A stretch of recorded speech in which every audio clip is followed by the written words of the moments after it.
Welding's a simple process and it's fun because you can chase that perfection forever and never find it.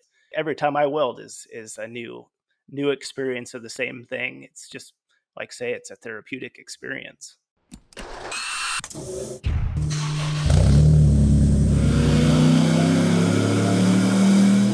Welcome to the HPA Tuned In podcast. I'm Andre, your host, and in this episode, we're joined by Kyle from Kuhnhausen Metal Concepts. Kyle is a high-end custom car builder. He's had the privilege of competing and winning at the SEMA Battle of the Builders Young Guns competition a number of years ago. He is now actually a judge for that same competition. Kyle has had a fairly long history being involved in motorsport fabrication. He was lucky enough to actually grow up with his father running a body shop and a mechanical shop. So I guess you could say that his destiny was predetermined. But he's taken what he learned from his father and really doubled down, adding to his skills and trying to perfect every element of the fabrication process. Now, one of the elements of building a custom car is that a lot of people get put off by the idea of doing their own fabrication work. And on face value, it can seem a little bit daunting. But as we talk to Kyle, we'll find out what is actually involved, what the sort of financial input is going to be required to get yourself set up with some of the basic equipment required to do your own fabrication, how you can learn the skills, how you can then perfect the skills, the sort of mindset that is required to work at the level that Kyle's working at. And of course, that's not something that everyone needs to aspire to in order to build your own project cars, maybe in your back shed or garage. On top of this, we also talk about the importance of some of the advances we've seen in modern technology over Kyle's career, specifically here around 3D modeling, his use of SolidWorks, how he learned these skills, and now how he's putting this into action with his current builds to improve the quality of the build, the reliability of the build, and ensure that when everything goes together, it fits and works exactly as expected. You may be surprised to find out that it's actually not as difficult to master these skills as maybe you would think. Before we get started with our interview, though, just a little insight into High Performance Academy for those who are maybe fresh to the Tuned In podcast. HPA is an online training school. We specialize in teaching people how to tune engine management systems, build performance engines, build reliable wiring harnesses. We also cover race driver education, race car setup, and fabrication topics. All of these are covered with video-based training courses that you can take from anywhere in the world. This means you can learn from the comfort of your own place and you can learn at your own pace. Relevant to today's podcast, of course, is our fabrication courses. We've got our Motorsport Fabrication Fundamentals course, which, as its name implies, teaches you the fundamentals behind motorsport fabrication. Again, as I already alluded to, I know a lot of enthusiasts think that this is going to be a harder skill to learn than it really is. This course will teach you some of the tools that you'll require to get started, as well as some of the core techniques that you can use when you're working on your own projects. We've also got a library of worked examples in there, which are relevant, real tasks that you can complete on your own car project. Moving on from this, of course, welding is one of the key elements when it comes to motorsport fabrication, and we can't really talk about welding and motorsport without talking about TIG welding. And we've got our practical TIG welding course, which will teach you how to get your start with TIG welding. In particular, there are a lot of complexities around setting your TIG welder up for a particular material, how to prepare the material, what tungsten you should be using, what your settings for your TIG should be, what your consumables like filler rods should be, as well as the actual technique. This course will teach you all of that. We give you basic setups for a variety of the common materials that you're going to come across in a motorsport environment, such as aluminium, titanium, stainless steel, mild steel, and chromoly, just to name a few. This will mean that you can hit the ground running and start laying down quality and reliable beads of weld really quickly. Of course, there is still an element of getting time on the torch that you are still going to need to put in order to master these skills, but this will give you a head start. start. At the end of our course, we again have a library of worked examples where you can watch the TIG welding process that we teach being applied on a variety of different materials and different fabrication tasks. If you want to investigate either of those courses, we'll put a link in the show notes to each of them. And of course, as a podcast listener, you can use the coupon code podcast75. That'll get you $75 off the purchase of your very first HPA course. All right, with that introduction out of the way, let's get into our interview now. All right, welcome to the podcast, Kyle. Thanks for joining us today. And as we always do, let's get started by finding out how you got involved in the automotive industry. What's your background? My background is I had no choice, really. Automotive was always kind of it for me. Personally, I chased it, but also my dad was just a car nut from the day I was born and, far before that. So I grew up in his shop. I mean, there's a playpen. There's pictures of me at like 1-year-old sitting on top of his big block air filter in a diaper and always stealing his wrenches. And I did that my whole childhood. He owned a body shop, mechanic shop. So I was always riding my BMX bike around there and, causing chaos and just worked up through the ranks. Age 12, I went to work for him full time during like summer, winter and spring break from school. That was kind of the last time I ever had a kid break riding BMX. I went straight to work and washed cars for him, swept floors, just general stuff. Worked my way up to high school, got really into welding, and I started welding about 13 or 14, helping my dad. He was always building hot rods out of this same garage I'm in now. And so we built like a 39 Lincoln Zephyr with a Art Morrison chassis, LS, air ride, all that stuff. 42 Willys Woody, just some obscure things, not the typical stuff we work on now, but I was always learning and he let me do way more than he should have, which is awesome because that's the only way you learn is by screwing stuff up. But I worked through the ranks there, got into roll cages and 4-wheel drive truck bumpers, and I probably made 10 grand with $100 Harbor Freight pump bender and a MIG welder as a kid, because I would pack the tubes with dry sand, weld cap the ends, count the pumps on this Harbor Freight. I mean, we're talking the roughest model they have. Like, it was $100 tops. And I got to where I probably built 3 or 4 full roll cages as a kid with that, just by counting my pumps. And I built boat towers. I built Toyota truck bumpers. I built several. One of them got tested. My buddy rear-ended the heck out of somebody with it and didn't hurt it. So I knew I was doing stuff semi-right.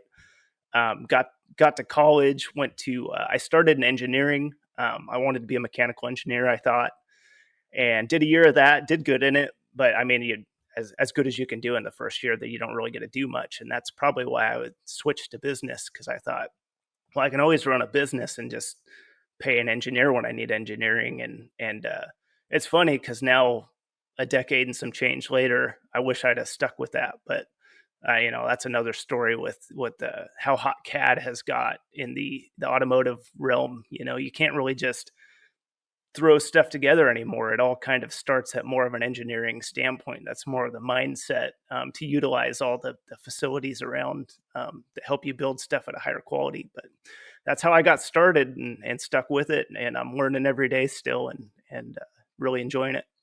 Okay, you've just talked about a bunch of subjects that we're going to dive into in a lot more detail. Before we sort of do that, though, just to flesh out that background, you said your dad was running both a mechanical and body shop side of things. You've obviously already mentioned you kind of developed a passion for the welding side of things, which has led you into what you're doing now.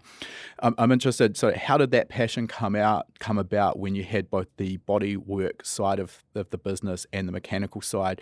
The mechanical spinning spanners just wasn't really your thing? I mean, I enjoy anything that's a challenge, and of course automotive, but it's a little bit more repetitive and not really passion based. It's kind of like, here's the time, it's usually flat rate. Here's the time you've got, get it done before that time's up, or else you don't make any money, and just keep them coming. And that that's great business. That's a much better business than a fabrication business. But that just the passion just isn't there. And what really I was passionate about was throughout the time that him and his business partner were running that, and they're still running it to this day. They always did drag racing. They always had a drag car around, and so we were always either working on that, or one of my dad's friends would have him, like, say, building a 39 Lincoln Zephyr or something, in the garage, kind of a side hustle project. That's the stuff I really enjoyed. So they had a 69 Camaro drag car, door car, that actually ended up in New Zealand now. And it's still running there. It's a black 69 Camaro with a big 632 big block. But I kind of cut my teeth building little stuff for that and helping him refurbish that. And that's just kind of like, man, that's way more fun than pushing this panel out on this Toyota Camry. I totally understand. I mean, I kind of went through the same thing with my own shop. I mean, I didn't get any personal satisfaction out of doing timing belts on Subarus, for example, but there's more money in a job where you can charge, I don't know, let's say 4 hours, and a good tech can probably do that job in 2 or less, or whatever it is. And you know the parts, the time, and you can kind of repeat that process. But I mean, I think I personally would have gone stir crazy if I was doing 4 or 5 timing belts a day, 5 days a week. It doesn't really speak to that passion for building custom parts and making cars, improving cars that I personally had. And I think it sounds like you share exactly that. So I mean, that's a decision that anyone who's looking to go into that automotive industry or start a business in it does need to sort of come to terms with and understand the ramifications of the choices you're making. To talk a little bit about your training, and one of the questions I always have is, is there any formal qualifications that you had? You talked about that 1 year of the mechanical engineering degree, but in terms of your fabrication skills, I mean, it sounds like you worked in the perfect place with a dad who can basically teach you everything you needed to know. How much of that was sort of passed down from your dad versus self-taught and you just experimenting and learning along the way? Yeah, I mean, my dad's always been my biggest hero and mentor, and so he always took the time to teach me stuff I was curious about, or at least plant the seed and give me what he could from a knowledge base there. But if I had to say, typify us both, he's more of a get it done guy. He'll get it done any way he can now, and I'm more of like a meticulous. Let's plan it. Let's do it perfect. Let's execute it at the highest level. And if something isn't absolutely right, I can't. It doesn't work. So he taught me a lot of, early MIG welding, early car construction. He's the master of engine building, electronics, and body work. I mean, there's nobody I would rather have helping me out, on his spare time than him, because he's just so good at all those things. But when you switch to the fabrication side and the high end construction and building, that's kind of where he planted the seed, but I really took it and ran. And I was just always so surpassed what he was doing with it. Yeah. It just as far as like the TIG, as soon as I started TIG welding and then on up to roll cages, chassis, suspension design, how we're going to put this entire car together, bumper to bumper, and build something at a level that can go to SEMA and do more than just sit there and look pretty. That's kind of more self-taught, but I wouldn't say I could do it without his support, the whole way through, and really Sure. filling in where, we kind of both specialize. Like wherever I'm weak, he's strong. And so we kind of have grown to those strengths, because there's no sense taking over his job as the lead body guy here when he can do it 10 times faster and way better than I can. So we kind of stay in our lanes, but together get to the same destination. Yeah, I mean, that makes perfect sense. In terms of that self-taught element, obviously these days it's getting easier and easier. There's more and more resources out there.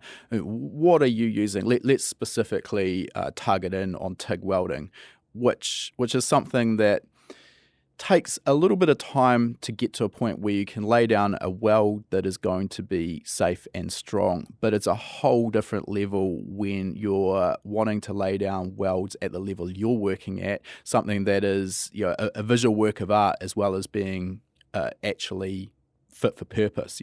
There's two very different elements there. So what did you do? What were your resources that you were using to advance your knowledge in TIG welding? When I was learning that, what had happened was my dad bought a ESAB. It's been probably 2 decades now. An ESAB 160 TIG welder, really basic TIG welder, non-inverted AC/DC TIG. You had to change a tungsten out to a green one. I haven't had to do that in forever.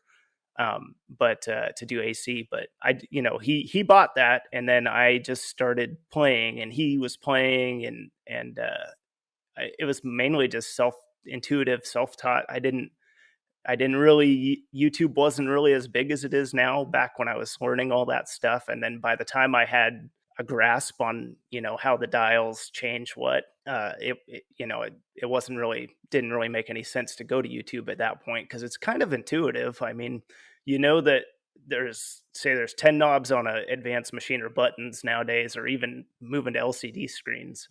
But each one of those affects something in a different way. And so in order to cheat and, you need to know all the components and how they interact, and just trying stuff, like, hey, I'm going to turn this to 10, leave everything else the same, and see how that affects it.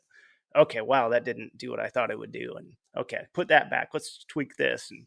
And just by process of elimination, really, and just having a good mental grasp on watching the pool and letting the pool dictate what's happening, and then also knowing that the rod goes where the heat is. Once you have those things, you just need torch time. So I don't know how many miles I've welded over my lifespan, but it's been a lot. So just learning. Nowadays, there's people that are really picky about their settings and all the right setup. And I wish I was one of them, and I wish I tracked more what I do, but it's really kind of the seat of my pants. I can kind of manipulate a puddle any way that the machine's acting. It's tuned in right now wherever I like it, and I literally leave it for everything I do that way. The only change would be like pulse or non-pulse. So Okay. We'll talk a little bit more about some of the specifics of welding as we go through this, but I mean, I guess the thing with TIG welding that those who are new to it will find is that initially it can be a little bit daunting, maybe a little bit frustrating, but just like any skill, it's one of those things where, as you mentioned, time on the torch is there's really no replacement for it. Obviously, you need that background understanding of the fundamentals, how the machine works, what you're actually going to be doing, and at least for the best part, some basic settings to get you going. But at that point, it's just going to be a case of practice and perfecting that skill. And I mean, I think some of the more modern machines as well do simplify that process with some of the setup modes where all you really need to do is choose your material and maybe the thickness, and it kind of will dial in those settings in the background to really give you something that's going to be workable, and then you can go into a more advanced or pro mode where you can actually tweak each of the individual settings. If you're at that level and have that knowledge, I think that basic setting, at least on our miller, is probably sufficient for 95% of welders. Now, before we go into some of those more specifics, I wanted to talk a little bit about, this is something I noticed on your Instagram profile. You are a judge for the SEMA Builders Young Guns Judge, Battle of the Builders, I should say, Young Guns Judge. So for a start, just tell us, what does that actually mean? What's that title mean to you? Absolutely. And I'm fortunate to be a part of this program, but SEMA has the Battle of the Builders every year. And it's kind of what you aspire to, if you're a serious car builder and you're at SEMA, it's kind of what you aspire to enter, because you'll get to kind of test your mettle against the best, because you always have the Ring Brothers, the Roadster Shop, Rad Rides. I mean, I'm more specific in the hot rod category, although I build all kinds of cars, but that's kind of my wheelhouse, and that's where the best of the best. You got BBT Fab. I mean, super high end builds, and so it's like, well, I kind of fancy what I do here. Let's go see how we test up against the big boys. There's 4 segments. There's truck and off-road, hot rod and hot rod truck. There's import, and then there's young guns. And the young guns is kind of my facet that I judge. Although the judging is very collaborative at first. All 4 of us will kind of commingle and share opinions. And, we obviously all respect each other's opinions because we've all built cars and been part of the program before we were judges. But mine is the 29 and younger category. And it used to be 27 when I was competing, but now it's 29. So it's even broader for up and coming hot rod builders to get in and not have to compete against the likes of Rad Rides and the huge players that have gigantic budgets, lots of skills, lots of experience, and just get to face other people that are kind of in the same circumstances. So, am I right in saying you actually entered this in that, as you mentioned, 27 and under when you were involved, and you won that at SEMA? Is that correct? Yep, 2018. I took the InZanity 240Z gray Datsun. It was pretty popular. Won it, and then followed up that effort with the ballistic beige Corvette in 2019 and 2020. And then after that, they came to me and said, "Hey, we need a judge. Would you be interested?" And the program really helped elevate my career. I went from I built nice stuff and I knew it, but nobody else really knew it because I'm from a 5,000 person town that's kind of nowhere special. And so I did that, and then all of a sudden, all these big eyes are on me, and my people that I really hold high in regard are coming to me and telling me how good of a job I did, and That's awesome. it's really cool to be involved now on the backside and be the person who gets to help guide these young up and comers and help steer them in the right direction to maybe get some of that same amplification that I got through SEMA. Yeah, absolutely. I mean, SEMA, for anyone who hasn't been, it's hard to comprehend the scale and size of it. We're recording this about a week or so out from it, and we will be attending as HPA for the first time in a couple of years, which we're pretty excited about. But this sounds like it's just a launching pad for a business or a career if you can do well on that stage. What sort of media exposure does this give you? Or what did you get when you won? Yeah, I mean, it's just incredible. I mean, not only just the knowing that out of all the 27-year-olds that entered, they're the top. I mean, the way it works is there's a top 40 that's judged by the 4 judges, and then we pick the top 12 now. I think it's top 40 and top 12. Things have changed a few over the years, but generally, and then so all 4 judges pick their top 3, and that's who's going to be the top 12. From there, it's all in their hands. So the top 12 people in there are the only people judging each other. And so you could like, I was a 27-year-old kid showing my stuff to the likes of Kyle Tucker from Detroit Speed. I mean, it's like, it's unreal. I not only do I get to be involved, but I get to like people that I've always looked up to. I get to show them what I've done. And I think that it was a good showing. It's just an incredible launch pad. And from there, I got to lead the SEMA parade in 2018. I was the very first car out to Ignited. I was on the cover of SEMA magazine. I was on the cover of Pass Mag.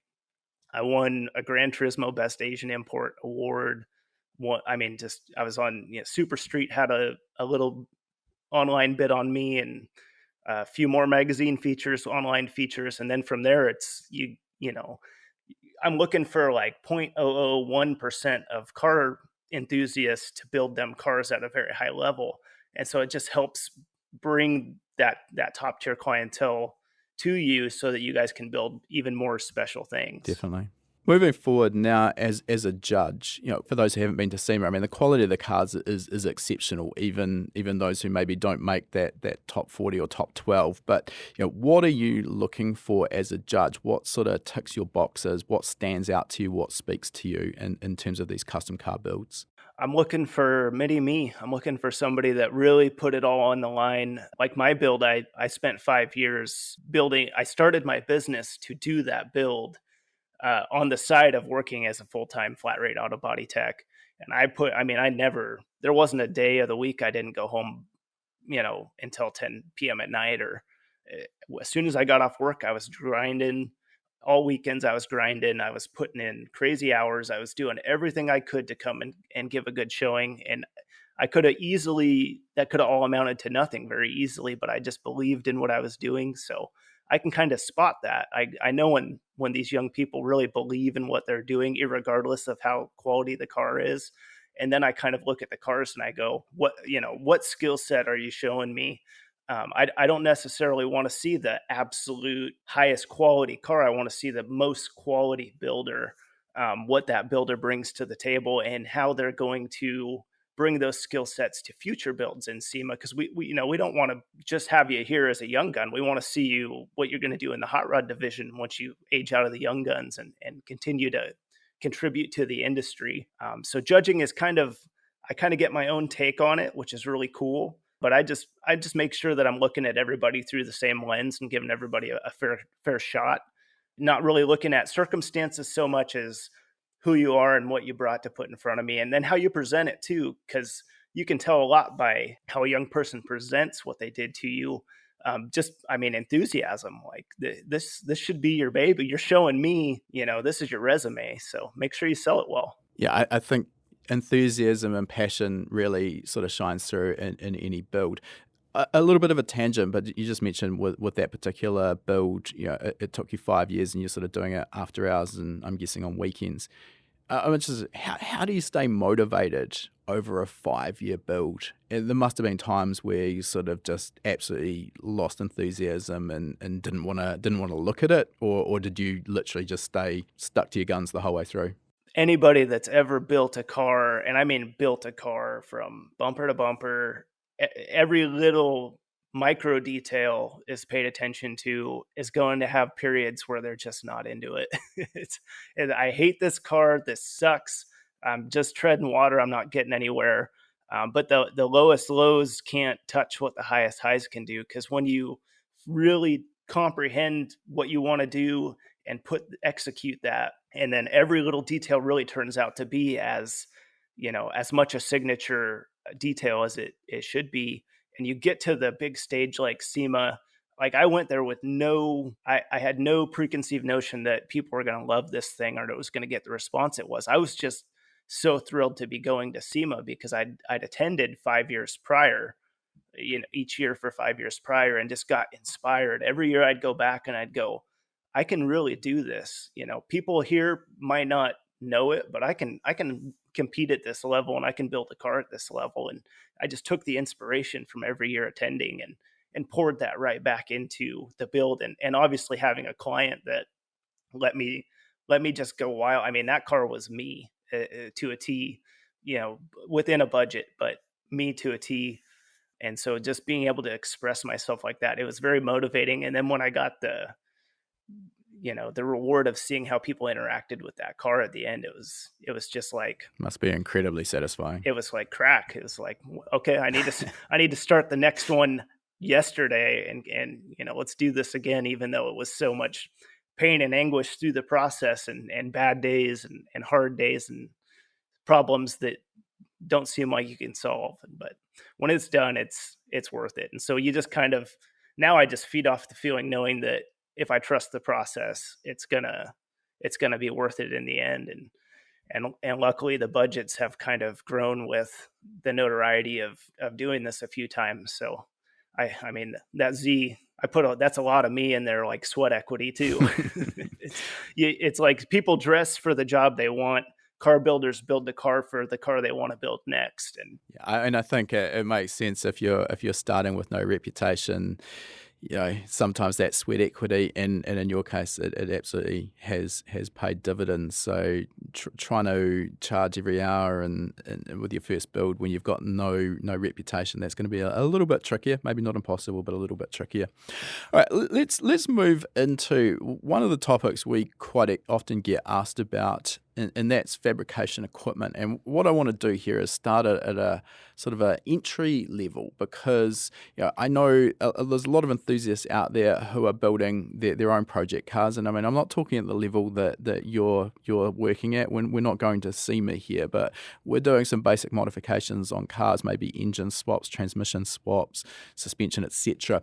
And there's a point where some level of fabrication skill and equipment really does become essential. So at that point, the enthusiast has the option: do I learn to do this myself, or am I going to outwork it? And outworking it can be awkward, it can be expensive, etc. Obviously, there's also an investment in terms of time, money, skills, etc. that you need to make if you want to be able to do these things yourself. So, yeah, at an entry level, what would you consider the basic requirements for fabrication tools and equipment? It's getting easier and easier these days with the advancement of out services. But yeah, there's still definitely a basic standard you need to meet. And I'll also say that I've never once, well, there's one time and we'll get there. Other than that, I've never started with like the Cadillac machine. I've always started from the bottom, figured Well, out. you mentioned your Harbor Freight tube bender, Yeah. so that's a perfect example. You don't need Yeah. $1,000 tube bender. You're doing it for a tenth of that and getting results. Yeah. I didn't start on the 14 or $15,000 Bailey rotary draw setup. I worked from that Harbor Freight for a decade and really had to do it the hard way before I'd earned the right to really advance to that Bailey unit. That's just sweet. I just used it yesterday. Man, that thing's still, I love it. But to start, you need, I mean, it's really hard to do metal fabrication without some form of a welder.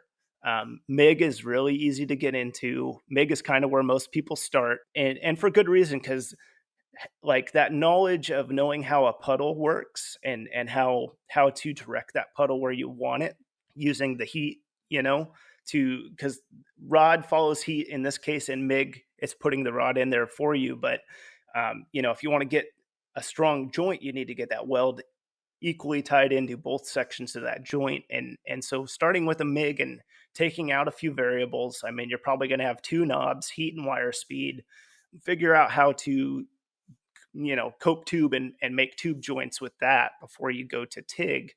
That'll be really useful. And you can use MIG for basically anything. I don't MIG very much these days. Occasionally there'll be some kind of a random project, but for the most part, like the cars I'm building now, a MIG generally won't touch those unless it's like a budgetary thing. Yeah, I think in these days of Instagram accounts like Weld Porn, the sort of almost MIG finally got featured on there. Yeah, nice. Took me like a decade. You made it.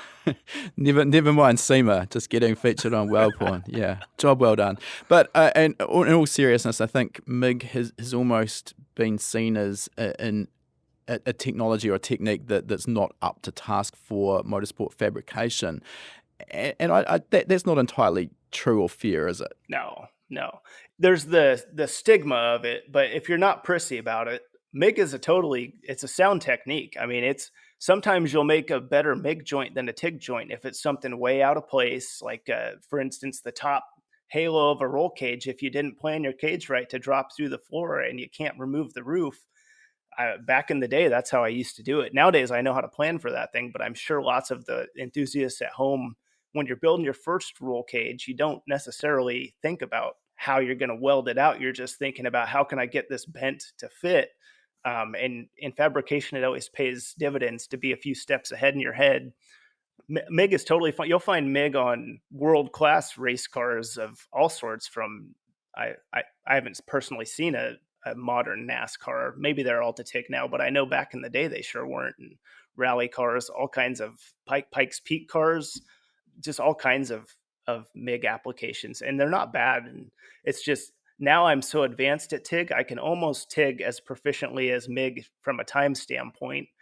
Grabbing the squirt gun versus grabbing some TIG rod in there's really no out of position stuff that I'm not very comfortable or able to find comfort in using the TIG. So I do that because it's a sexier weld. And in my opinion, it's a stronger weld just because it doesn't heat affect the seam quite like a MIG does where it hardens it, which there's some give and take there too. I'm not a scientist or anything, but sure. There is the stigma. I'll just say there is a stigma, but when you're learning, don't be afraid of it. Like that's a powerful tool. To just put that into perspective, and I mean, I know for our US or European listeners, this probably is not a form of motorsport that most people follow. But in New Zealand and Australia, there's the Australian Supercars series, which is a very competitive series, and they run a control chassis, which is all tube framed. And I remember reading an article, unfortunately I don't remember the name of the team, but they actually did back-to-back tests in terms of the torsional rigidity of these chassis, both MIG welded and TIG welded, and they actually ended up going with MIG because the torsional rigidity difference was minuscule when compared to the time saved. So, if yeah. teams at that level where the budget within reason is just about unlimited are going in that direction, it should speak volumes that yes, this is a viable technique for the average home enthusiast who maybe wants to add some tabs to their existing chassis for mounting a catch can or whatever that may be. In terms of the techniques, obviously there is a dramatic difference in terms of the MIG is feeding the filler wire directly into the weld pool versus with TIG, you're generating the weld pool and then manually feeding the filler rod into the weld pool. Is there anything that you learn from becoming proficient with MIG that translates across to TIG, or in your opinion, are the two techniques just chalk and cheese? Like say the ability to read a puddle is huge, and you can learn that from MIG as well as TIG. Once you get to TIG, it's a little more advanced because there's a lot more inputs. But with MIG, it's still, you got your wire speed and you got your heat, and then you kind of, say you're welding a piece of 16 gauge sheet metal to a construction I-beam. You're going to learn really quick that you need to direct most of your heat on that I-beam, and just barely grab that piece of sheet metal to fuse them together without just blowing a big hole through it. So that's stuff that sticks with you through all welding processes. And then learning like just based off the sound of it, okay, do I need more wire speed? It's not necessarily the sound with TIG so much, although I use it somewhat to get in a groove with my rod adds. But they're very comparable. You need both. You really should do both. And so you need to learn MIG. MIG probably makes more sense to learn first because it's a lot less cost of entry versus starting with like a nice high grade TIG machine, which I don't really have the highest grade, I would say, but I also don't have the lowest grade.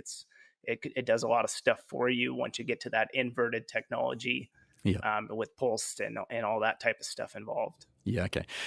Just to maybe put some broad numbers around that for our listeners, an entry-level MIG machine that you would think is suitable for motorsport applications and a comparable, sort of maybe not the highest level TIG, but an modern inverter TIG machine that's AC/DC capable. What are we sort of talking cost-wise? The cost to entry for TIG has actually come down a bit. There's there's some, I've seen lots of fabricators I follow using the Everlast brand. They seem to be having good luck with it, and the Fronius, I think. I've got an ESOB, and I bought it at SEMA on some SEMA crazy deal, and it's a 280 amp ESOB. It's their only one where you actually have full control over all the knobs, because the auto stuff is really cool when you're learning, but you'll outgrow that quickly, and you want to have more precise control over all the inputs. But I'm working my way up to like a Miller dynasty. I think every fabricator is, but it's not the machine. It's kind of like this: the shop doesn't make the builder, the machine doesn't make the welder. Yeah. The knowledge of how to utilize it to its fullest makes the welder. I feel like I could never be the best welder in the world and use this machine to its full capabilities. But some of my earlier stuff, that 160 AC/DC, you can outgrow that at a point, and that's what I did. I hit that point, and I'm building cars for high level at SEMA, and things need to not only be structural but look a certain way. And then you get into the purging and the cups and the gas lenses and the nerdy side of welding that leads to all these cool Instagram posts and things that people go nuts over. Absolutely. I think that the relevant point there, just to expand on it, is you start your journey of learning to TIG weld, and having the best machine in the world is not going to necessarily get you featured on weld porn. It again just comes back to perfecting your art, the time on the torch, and a good run-of-the-mill middle of the road sort of TIG machine is probably going to be more than adequate, particularly as you're getting started. Just to, again, can we put a dollar number around those just broadly, or you sort of don't have those in mind? It's been so long since I've made one of those purchases, but I want to say I have a Lincoln 180 amp MIG welder, obviously gas, not flux core. And that's a pretty good machine for doing. I mean, I welded all those truck bumpers and roll cages and stuff that, like, the truck bumper was tested. Yeah. Ran into somebody at like 30 miles an hour and didn't budge. Probably like 1,800 to 2,000, I would say, maybe lower nowadays, because that was a long time ago. I don't know how technology's gone.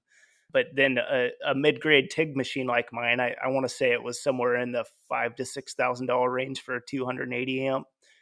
Versus, like, if you step up, because I've been looking, if you step up to like a Dynasty in the same amperage, it's more like 12 to 15 if memory serves, with all the bells and whistles and stuff. So you just kind of got to step your way up. You find a way to make money with that $2,000 machine, and then or make parts if you're not trying to do this as a business, which might be smart. And then work your way up, and as you learn how to utilize what you've got, then you can start to outgrow it. But most people don't utilize what they really have. Definitely. Now, another element with those new to TIG welding is the term AC/DC. And when you're shopping for a TIG, it definitely pays to understand what that means and what the machine's capabilities are. So can you talk to us about the different types of TIG DC versus AC/DC and why you choose one over the other? Yeah, with today's technology, I'm pretty sure that you can all get an entry-level TIG that's inverted, and I would highly recommend it, because learning with the AC/DC is a little bit more tricky, because what that is you've got a strict welding process for both aluminum and ferrous metals, and so you've got to change your tungsten. So I love the radioactive red tungstens. I'll use those till the day they kill me. But that's all I use for anything now with my inverted machine: titanium, aluminum. It's always a 332 thoriated.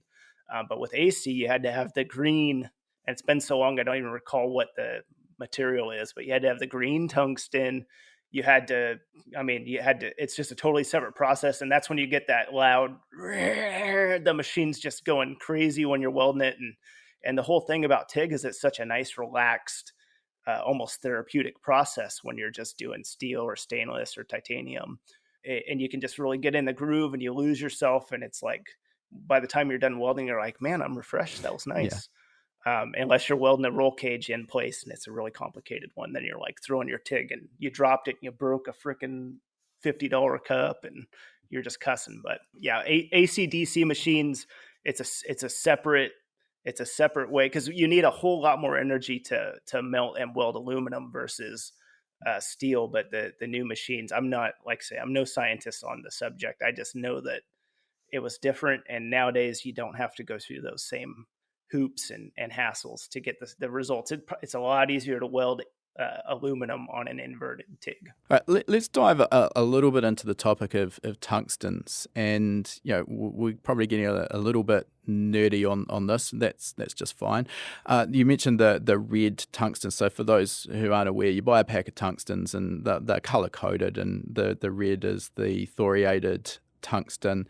And in modern days, there's been sort of a bit of a backlash against these because they are, to a degree, radioactive. To a degree. Yeah. So I've seen reports of studies now showing that the radioactive nature of them, you just about be impossible to actually cause yourself some health issues with them. There are some concerns around, when you're actually sharpening the tungsten, though. If you're stupid enough to get in there and sort of snort up the debris, the grinding dust that's coming off it, well, yes, you probably could get yourself into some trouble. But I mean, some basic precautions generally, I know there's a lot of TIG welders, they will live and die by the red thoriated tungsten. So then these days we have multi-mix, which depending, I think, where in the world you are, I think it's pink.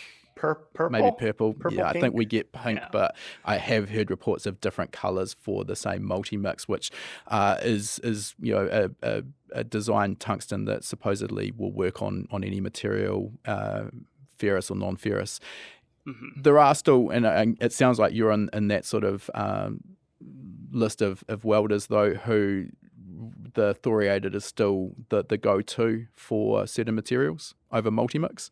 For me, it's thoriated. I've tried the multi-mix. Yeah, I can't say if it's a good brand or a bad brand, but the ones I tried just they'd lose their tip almost immediately, and it's just like, man, this is like a vegan hamburger versus the real deal. Like, just give me the real deal. And then they have the lanthanated and serrated. I believe they're called the gold and the gray or silver, and those are supposed to be the kind of the new red and green. And they just didn't really. You have to remember which one you're using for which process, and they're kind of similar colors. Like green and red were easy, and then you had blue. I want to say it was like blue for stainless or something. But if you want to just forget all that, be careful grinding them, but use the red ones. And that's kind of what I tell everybody starting out, because I get that question quite often. Like, hey, what do I use? I'm welding chromoly. What filler rod? And, it's like, guys, if you take these like titanium and Inconel and like these exotic or more exotic materials, people myself included, when I was starting out, really throw them up on this pedestal and are like, man, you got to really be serious to do this stuff. And honestly, titanium welds easy. It's a little the puddle's a little stickier than stainless, but it welds just as easy as stainless. You just have to mind your cup angles a little bit more in your back purge, because you can roach it a little bit quicker if you let that oxygen hit it. But that's the same for any kind of reactive metal. So it's just learning good techniques early, before you step up to those is helpful, because you won't have to bend so many pieces. But welding's a simple process, and it's fun because you can chase that perfection forever and never find it. So Yeah. it's always every time I weld is a new experience of the same thing. It's just like, say, it's a therapeutic experience. While we're sort of nerding out a little bit about the tungstens, that goes hand in hand with that is we just sort of touched on sharpening the tungsten, and that's really important. Getting the tungsten sharpened in the correct orientation, so in line with Hmm. the tungsten. Also, Yep. the angle that you've sharpened the tungsten to, whether you're taking the very tip off or leaving that. So can you give us a little bit of feedback on what's involved here? How critical is this, or is this another area where the specific angle of sharpening the tungsten is probably less important than the operator's skill on the torch? Yeah, they make all kinds of cool gadgets now for doing it, but I've always had a dedicated.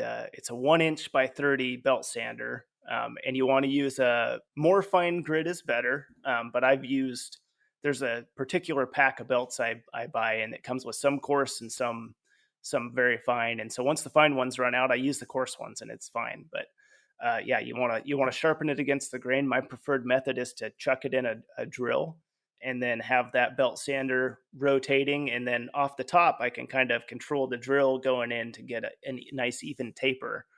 But I'll go from the side, the way you're not supposed to sharpen it. Just kind of take any debris or anything off really quick, and then I hit everything in grain, tap the tip just to make sure there's no contaminants, and then I put a nice taper on it. And tapers varies. The finer and longer the point, the more precise your puddle's going to be for a range of time. Because also, like with a really sharp knife, it'll dull quicker too the more times you strike that arc. And so it's kind of a mix there. Aluminum isn't necessarily as picky with the puddle, how that works, versus doing like a titanium or something where you want that super fine puddle so that you can really control the way it's fusing together and the way it looks. Whereas like aluminum, you want to weld aluminum right on the verge of like chaos. You want that hot, and then you want to move quick. But the tungsten angle I found is, for me anyways, it's a lot less critical. And I'm be completely honest with you, I'm not like I tapped it, it's contaminated, stop kind of guy most of the time, unless I'm doing something really high dollar, like a titanium side pipe on the beige Corvette I built. It's like, okay, if I screw that up, it's visual and I'm going to like waste $800 in material or something. But I always keep like a little practice pad next to me of the material I'm welding. And if I tapped it, I'll just strike an arc there and let it kind of clean itself out and then come back to the component. But you can weld a whole lot of stuff with a really not great tip on your tungsten.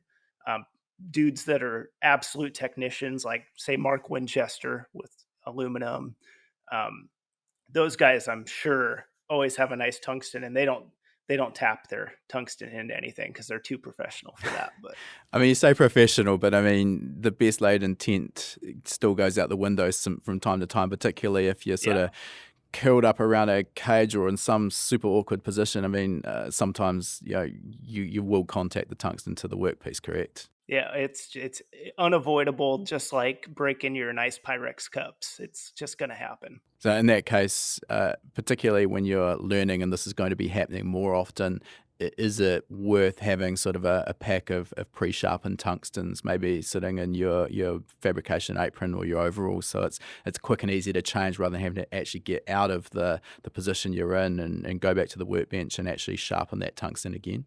Yeah, I used to keep probably 2 packs sharpened at all times. A friend Scott made me this cool little tungsten holder thing, and I still use it. But I'd sharpen like 25, pack them in this thing, and then once that thing was empty, it's like, okay, I need to stop and do another sharpening session. But nowadays it's rare to really do a bad one. I mean, out of position, everybody's uh, done it, but I probably sharpen a tungsten 5, 6 times a week, something like that, Okay. maybe once a day. Just depends kind of also if I'm tacking, if I'm going to do 1,000 tack welds on something, that's gonna take your point off, in a hurry. So then I'll tack it all with a really bad one, and then I'll go through, sharpen it, come through and lay down the beads. So is it just based on what you said there, is it the initial arc strike that tends to sort of dull the tip of the tungsten as opposed to striking the arc and then, doing a meter long weld, for example? Is it just the continual striking of the arc for tack welding? For me, that seems to be what it is. Like say, I'm not the welding instructor guy. I'm not the textbook guy. I'm self-taught, and I know what works well for me, and that's what I do and tend to promote other people doing, because like say, it's worked for me for, gosh, coming on probably 15 years of TIG welding. Yeah, I think that's a continual theme that I hear from those that I talk to who are professional fabricators is yeah, there's the textbook way of doing this, but everyone has sort of developed their own sort of take on that textbook method. And I think that's really important to understand is, you're going to find your own way in this industry and find out what works for you. And within reason, that's absolutely fine. Now, a couple of other things that have been mentioned, I just want to sort of come back to here. When we were talking about the MIG versus the TIG, there's some areas where really MIG is a complete no-no, and it's probably not a material that the average sort of enthusiast just getting started out would dive into, but chromoly, that's a pretty special case around the fabrication process. Can you talk to us about some of the intricacies of chromoly and welding it? Yeah, it's just such a hard material as it is, and so brittle that when you MIG, you've got a much it's a the way that the heat and the rod interacts, it's a lot less malleable versus like a TIG weld with it's chromoly, so 70S2 filler rod. You really should. I mean, at the high ends of things, like these people that build these crazy $1 million trophy trucks and stuff, like they're even like stress peening all their chromoly stuff to relieve some of that stress from the shrinkage from weld. That's a little bit above my pay grade. But when I weld chromoly, it's strictly TIG, like say ER70S2 filler. The way you want to do it is you want to get as little heat into the part as you can while still getting that penetration that you need for the structure. Whereas like MIG welding, you're just throwing all the heat at it and all the rod. Whereas TIG, you can kind of control that, and then the rod you're filling, it just ends up being a more, I don't want to say give in the weld, but it's kind of like why they TIG weld super high end chassis is when that joint and the weld, you want that to distort when it sees lots of pressure, but you don't want it to just crack right next to the weld because the heat kind of pre-messed up that weld, the heat zone. I think like the key here is that the amount of control you've got over the heat being input into the material with the TIG process is far superior, a lot finer control than what you can ever get with MIG. And with that chromoly material, if you do a bad job of the weld, if you're putting too much heat into it, if you tried MIG welding it, you'll have probably a nice strong weld. But what's going to happen is if you have a big crash with that particular roll cage, it's got a brittle area, the heat affected zone either side of the weld, and likely you're going to find that the weld will be just fine and the tube's going to break just beside the weld, correct? Correct. Yeah. And I guess one of the other big nice things about TIG welding is the control over the gas flow. So your pre-flow and your post-flow, and then usage of different cups to keep that weld protected from oxygen while it's, in this high heat stage, so that it can kind of cool down before it's introduced to the oxygen, maybe below the level where it starts creating these kind of stressed different metallurgical things that cause that big crack right next to the weld. Because like you say, it's never right through the weld where it breaks. It's right next to the weld where it's been affected from that heat. So with TIG, you can control your travel. So hey, I'm going to travel an inch, and then I'm going to throw 35 CFH argon at this thing for 8 seconds before I move my cup. And that's kind of I get questions from non-welders all the time, like, hey, you finished welding 10 seconds ago. Why do you sit there? It's like, well, I'm just controlling, when the heated metal meets the oxygen, and by doing that, you can amplify the strength of your welds pretty considerably because you're not overheating and then just introducing it to oxygen, because oxygen's the killer of all welds. That's why if you forget to turn your gas on, you get a big blow up pop in your face. Yeah, I think that's a mistake everyone's gonna make once in a while, and you quickly learn what that gas is there for. So, talking a little bit more about the gas, and this becomes more of a concern. Obviously, the more reactive the material is. And in fact, we've used that term reactive material a few times. So can you just fill us in? What are we talking about with a reactive material, and what are these reactive materials? Yes, some of when you say reactive, it's the way it reacts to oxygen above, say, a certain temperature range. Like, I want to say titanium is, now this could be totally wrong because I didn't look any of this up, but I want to say it's somewhere around 800 degrees Fahrenheit or something. So if you go welding, at a couple thousand degrees Fahrenheit, and then you just instantly let the oxygen hit that while it's that temperature, it's going to crystallize the structure of that metal, versus keeping kind of things in line. And so it's just going to be super brittle right off the bat. Like, you can easily feel it if you do that, if you test that. If you forgot to turn your gas on, you weld titanium for 2 seconds while there's still some gas on the line, and then you hit that little spot. You can just pop that tab off, and you'll just watch it just whoop, snap off there, or it'll even do it on its own. You don't even have to pop it sometimes because it got so brittle so fast, or so crystallized. And that's kind of what it works. So like stainless, anything with certain alloys in it, added to the steel, is going to be reactive, because those are what react. It's really hard to mess up plain old mild steel. You can pretty much weld that any way you like, and it's not going to be too messed up one way or the other. It won't be as pretty if you don't have nice, post flows and things like that working for you in a big cup, or the biggest cup you can get. But yeah, like titanium, Inconel, stainless, those are 3 big ones that you kind of interact with as a fabricator. Not Inconel so much for what I'm doing, although I've played with it. That's more like high level race stuff, because that's quite expensive just for the raw inputs on that, let alone how you fabricate it.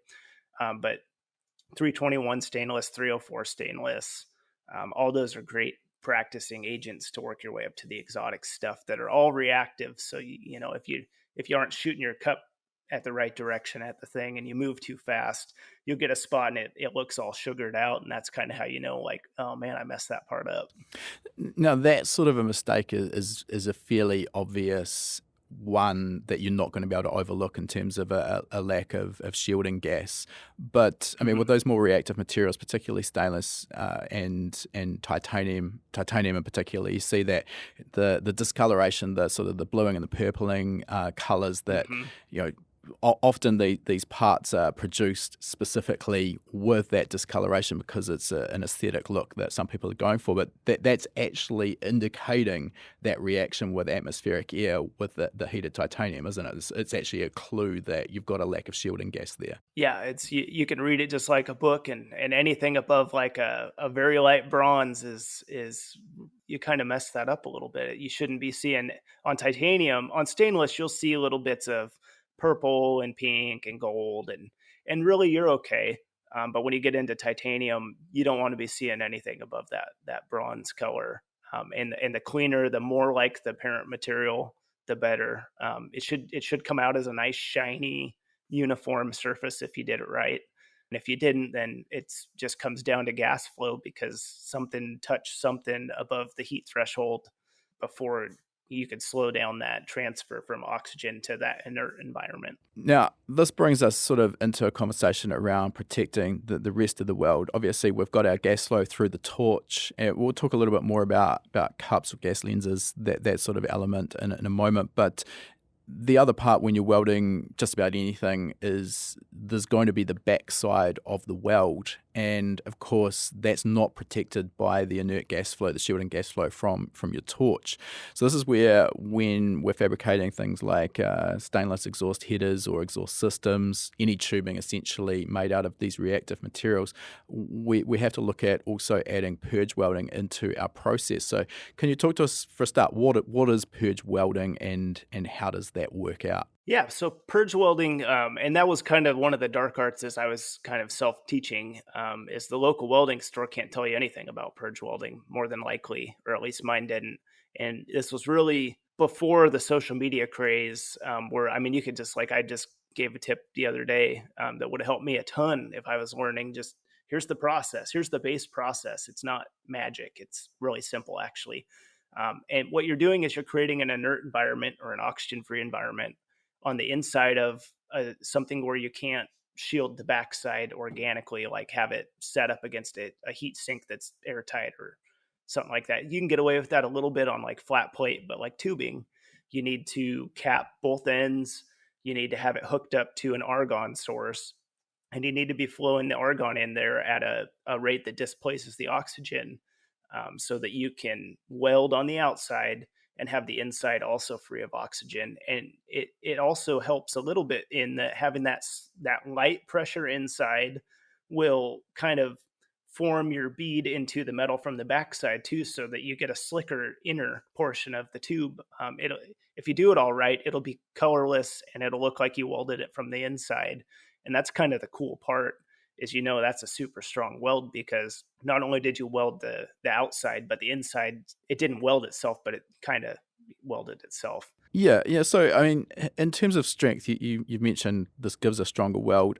If anyone's sort of seen the results of not purging, the outside of the tube, let's say we're talking about an exhaust system, just for an example, you can get a lovely looking weld on the outside, and then if you actually cut that in half and looked at the inside, it's all sugary and shitty looking, and that would be the source of potential cracking starting. Am I right there? Yep. Every time you weld, that weld has a shelf life, be it's never going to fail for 200 years, or it's going to fail first time you run some heat through that thing, let it cool, and then try to run some heat back through it. Exhausts are particularly a harsh environment for a weld, because you got heat and you got vibration, and those are the two things that can deteriorate a weld.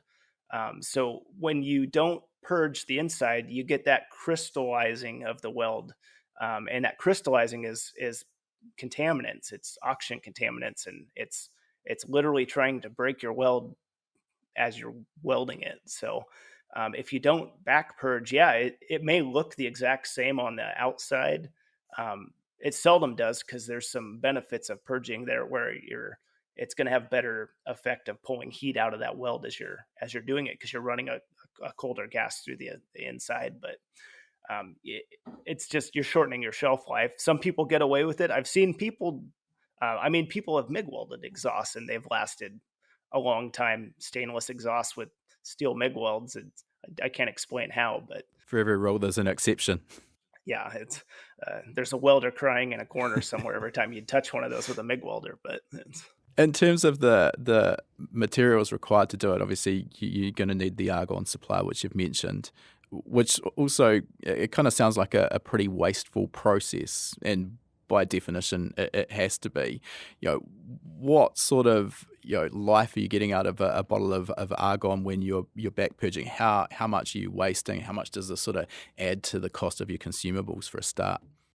if you think about it, say you're welding stainless, and let's just say generally have a 16 cup on there, just a general purpose cup, and I'm welding at 25 to 35 CFH, depending on how bad I don't want to screw this material up. You're always going to be purging it.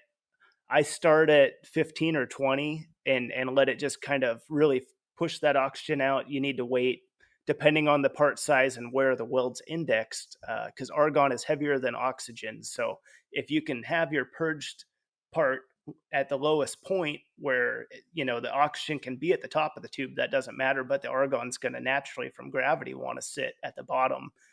It's less time, but just I that's when I'll check Instagram or something. It's like, oh, I'm gonna let this purge out for a minute here before I get going, and then throw the phone away because it messes with your weld lens like crazy.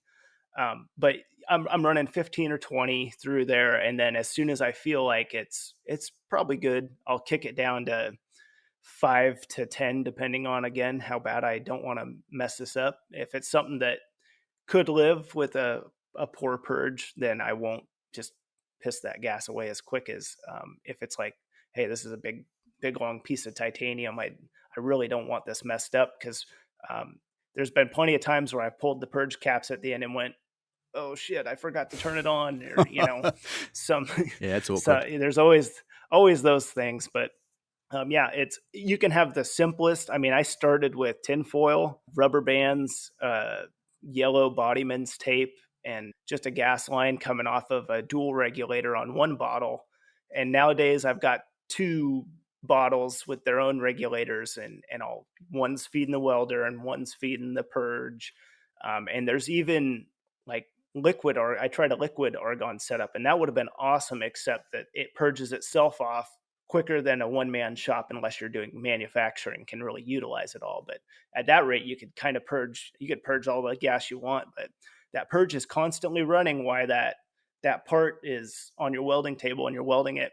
So while you're sitting after the weld and your post flowing, that thing's still flowing. If it's sitting on your bench and you're not doing anything, or somebody calls you, that thing's still flowing. So even though it's at a lower CFH, You're still using up gas. yeah, you're using up gas in this day and age more than ever, as long as I can remember. Gas is really expensive, so you kind of think about it, but at the same time, it's a quality part, it's a quality service, it's kind of Cost of doing part of the business, basically. process. Yeah. If you're purge welding, you should be charging a different rate per hour for that weld than you would be if you're just traditional TIG welding without a purge, because the materials involved are substantially more. Yeah, totally makes sense. You mentioned capping the part that you're welding with the likes of tinfoil as or aluminium foil, I guess, is a cheap alternative. There are specific silicon plugs made for purging as well. So at the entry level, absolutely not necessary. I can imagine there's a cost that goes along with these silicon purging plugs. It's not necessary, but they're really nice. The TIG Aesthetic silicone caps, I got 2 sets. Brad that produces those, good guy, very knowledgeable, follow on Instagram too. But those are really sweet. The only thing you need to remember is that it's silicone, so it's heat resistant, but you can Icarus that thing real quick if you're going to weld that seam really close to it.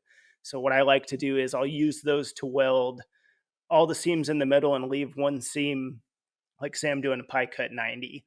I'll leave that last seam. I won't weld that. It'll just be tacked where the plug is. And then I'll weld that seam after I've welded that part to the assembly, to better spread that heat out through the part. And you'll find that also helps you with the coloration of your welds without upping the argon post flow or flow. because the more one thing to think about is as you're welding, that material you're welding is sucking the heat out of that weld puddle. And based on what material you're doing, it could be at a faster or slower rate. But at any rate, the more area you've got to spread that out over, the more efficient it's going to be at sucking that extra heat out, so that you don't have to post flow for 10 seconds. Maybe you can get away with 6 seconds, because it's just a matter of getting that temp down below the threshold before the argon shuts off. Okay. Now, along the same lines, it's just essentially protecting the material that we're welding, and we're still on this reactive material sort of discussion. We hear about gas lenses, gas cups, that term's thrown around, and again, if you've sort of followed any of the welding Instagram accounts, you'll see these in action. So, what is this? How does it differ from the normal sort of pink cup, lens, or whatever you'd like to call it, that we end up with when we purchase a TIG machine off the shelf? What are these for? Yeah, it's all about the diffusion of the gas, or trying to control. I mean, that argon's coming out at a set rate.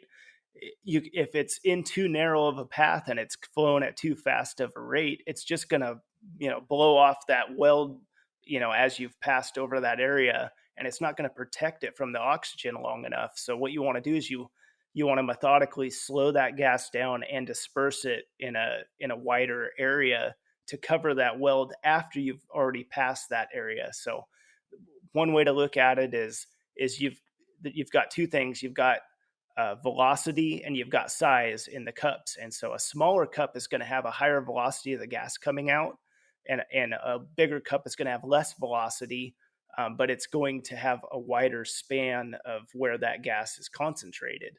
And so, like, if you're going to, one place where you find this out as a welder is, say, if you're going to weld a titanium 1.75" radiator hose, you're going to want to stick with a smaller cup, because say a 12 to a 16, because that velocity, you need that to reach and kind of wrap, because it's not a flat surface. Whereas if you're doing like a butt weld on two pieces of metal, or you're doing like 4 or 5 inch intake, it's a larger, flatter, less radiused area. You can get away with that 20 cup that's just not shooting it out at a super high rate, but it's just porking it and letting it sit over that area. So that's an example where I found out was I was doing the titanium radiator hose on that InZanity Z, and I was like, what in the hell is going on? Why, the bigger the cup, the better. Not necessarily. It's every cup has its job, and like, say, for an aluminum, where it's not necessarily as important post flow and protecting that weld, you kind of just need to protect it where you're at welding it. I still use a number 7 pink cup, or one of Mike Furyk's Pyrex ones, if you want to really see the weld puddle from a weird angle or something like that. But it's every cup has its job. You should have all the way from a number 7 up to say a 20, and the smaller cups, like my go-to cup is an M Furyk 12. That's just, I'll weld anything with that. It says not to, but I'll even weld aluminum with that when I need a little more rod stick out.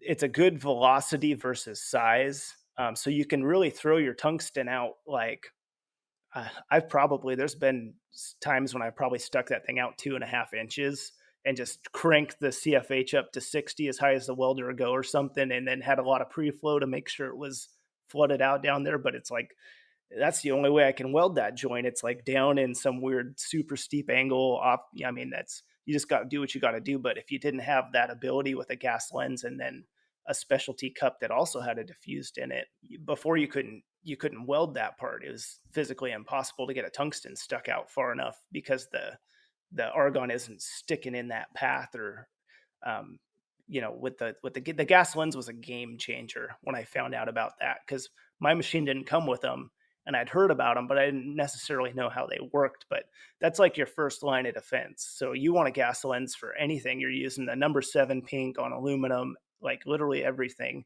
because that's just going to it's going to kind of disperse that gas around.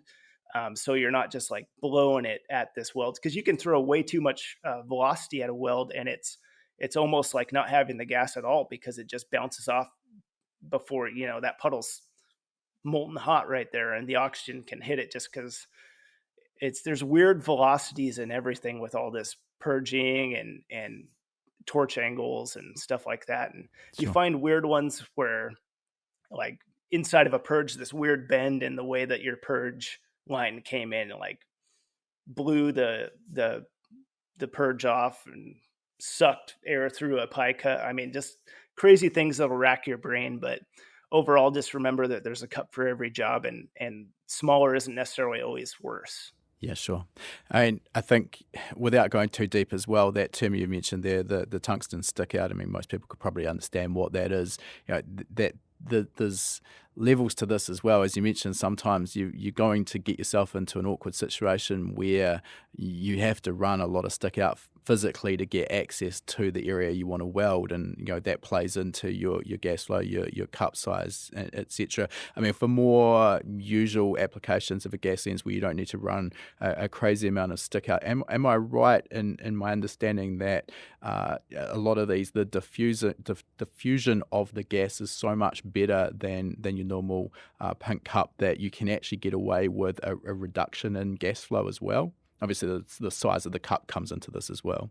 Yeah, I've kind of played with it that way too, and you could get down to 20, 15 to 20 CFH if you have enough pre-flow to make sure that, because you lose that velocity as you turn down the CFH, but you would just want to make sure that there's no oxygen down where your arc's going to strike on that tip. So especially if you don't have, I mean, if the tip's sticking out a half an inch and you got a size 12 or bigger cup or whatever, you can pretty much do no wrong. Like, CFH wise, you could probably really pump that down if you wanted to. But as you come down closer with that bigger cup, it gets harder to see your arc and be able to take those physical inputs of what's happening and change your speed of feed or where you're putting your rod in. So I found it's advantageous to have that stick out and just bump up the argon. For me personally, I mean, I got glasses. I'm not the best seer out there, but I mean, you get to a header flange that's a steep inlet. You'll use every bit of that 2 to 2.5 inch stick out in some situations, and just having the ability to do that is super, super nice, because I didn't have that back when I was just using a pink number 7 with no gas lens for everything, because I didn't know any better. Yeah, yeah. I mean, these days at least that knowledge is a little bit sort of more widespread as well. Now, I want to move on real briefly and talk about aluminium alloy material that a lot of welders who are new to TIG welding do tend to struggle with. And I'm just wondering if you could give us any tips on why people struggle welding aluminium and what your sort of technique is around that. Mm-hmm. It is intimidating at first, because it's loud and it's hot and it burns. It seems like it's more of an out of control process, even though it's the same exact process. But I've always found, since I learned, that the more you can add heat sinks to things, the better off you are, because that aluminum will just pull that heat super fast. But if it's got nowhere to pull it to, it'll heat up itself, and then you might be throwing 50 amps into a sheet metal part, but it'll start acting more like you're throwing 100 amps at it, because the part itself has gotten so hot so fast. And as a beginner, you don't really know that, at this point we need to stop because the aluminum's cooking itself, and we need to let that cool back down to a reasonable temperature before we keep welding. One way to avoid having to stop and wait is to, if it's a sheet metal part, you can go down to the local machine shop and buy some kind of an end dropout of a really nice thick aluminum, or a copper if you can find it, and clamp that to the workpiece and let that take some of that heat for you. And you'll find that then you don't have to, it's not pulling, it stays more of a consistent temperature as you're welding it, versus it starts really cold and gets really hot. And so now I don't have the foot pedal control to back out anymore. And really you need to stop and turn your amps way down, or just let the part cool down. Okay, a couple of things in there. So the aluminum, as the Americans like to call it. I like the way you say it better. Yeah. Tomato, tomato. It is what it is. We're talking the same thing here, but it's a very conductive material in terms of the way the heat's introduced. So, you've talked about that in terms of using some heat sinks there to not overheat the material. You mentioned foot pedal there. So we've got a couple of ways we can control the amount of heat we're actually introducing into the weld with the TIG torch. You can physically set an amperage on the machine, and it is what it is. Or alternatively, you can use a foot pedal and set basically up to a maximum. And then by how far you push the foot pedal down, that will introduce more or less amps. So, in terms of the material, my understanding, again, from doing a little bit of this, you need to really hit it with quite a lot of amps to start with, build up the heat quickly because it's being drawn away from that weld pool. So get the molten weld pool. But once that's actually formed, generally it doesn't need as much amps to keep that going. Is that correct? That's where the foot pedal comes into play. You can sort of reduce that amps on the fly. Yeah, absolutely. And there's a third practice there, and it's probably the one I use the most, and that's preheating. So if you take a MAP gas torch and you go hit your cold aluminum parts, you're going to see this condensation as you heat up the material leave. And basically you're introducing that heat now with a torch outside of your TIG settings, so that your TIG settings don't have to vary at such a high rate from super high to low, so that you can use that foot pedal more effectively to control the input. But so I like to just grab, if it's a really thick aluminum part or it's two sheet metal parts and I know they're dead cold, I'll just hit them with the torch really quick to just bring that base temperature up and get rid of that condensation. It's kind of a good visual cue that the part's ready to weld is once you see that that's kind of pulled back for quite some time, then you can strike your arc, and it's going to stay, like, say, within a 20 amp range or something, versus, I mean, there's parts I've done where you start at 130 amps, and by the time you get around, because there's just no place for the heat to go, you might have backed down to 60 or something on the machine, and you're still pedaling it. It's just the more heat that's in that part, the trickier it can be to kind of fuse that aluminum and not just burn a big hole through it. Because you really, to fuse aluminum right, it's got to be a hot weld. It's got to be right on the verge of where that material wants to be, and you got to keep it in that range. And so starting with a more level playing field when you go to do that, it definitely helps. Now, obviously you're a professional. I mean, welding alloy for Professional. we'll call you a professional. You're on this podcast. You're a professional. You're probably doing this now without even thinking about it, in terms of understanding when to back off that foot pedal, when the material is becoming too hot. But what should a novice be looking for in terms of some visual cues that, hey, we've got the amps is a little bit high here, we're getting too much heat into the material, let's back it off, or stop and let it cool down a little bit? There's a really distinctive cue on the front side and the back side. And the front side is when you're welding aluminum, it'll if you're doing it right, the puddle after it's cooled will have kind of a nice shine to it.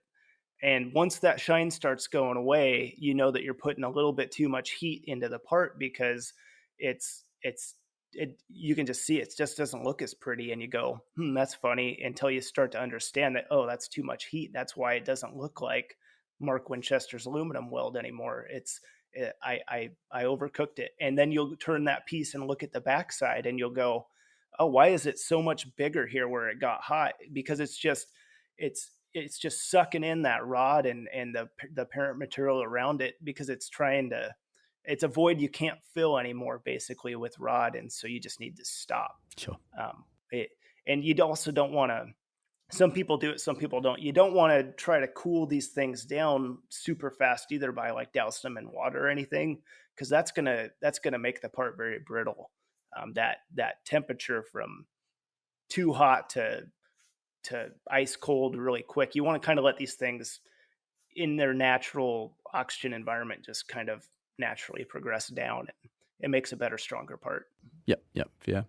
One last element I just want to talk about, just to clarify, with the aluminium versus the other materials we've been talking about. We consider aluminium essentially to be a non-reactive material, so no real need here for big gas lenses, no need to back purge the material that we're welding. Like say my go-to setup's a number 7 pink cup with I just leave my traditional gas lens in. You don't necessarily need it, although it's a little helpful. And then purging, I've tried purging aluminum before, just thinking that maybe I'll take advantage of that welding itself from the inside thing. And I didn't really find that the results were that much better, or if any, than just making sure that you get the right amount of penetration. And if you do it right, the aluminum on the inside kind of fuses itself together a little bit. You'll find that it's not like a big jaggedy thing. And that just comes with technique and practice, and learning how much you can, stay right on that line of putting in just the right amount of heat and filler. Yeah. All right, let's move on. We've got a bit deeper into that than I'd expected, but it's been great information, and I'm hopeful that our listeners will appreciate the information you've shared there. But I want to talk about some of the other elements that go into complete custom car fabrication, like what you're doing. And the last decade, maybe more the last 5 years, we've sort of seen the advent of some of these technologies like 3D modeling, like additive manufacturing, 3D printing, and the like sort of really come into the fore. And certainly for those with the skill set to utilize those technologies, it's making your job easier, and you can expand the range of what you're capable of doing. So is this something that you've encompassed in your own business? Oh, absolutely.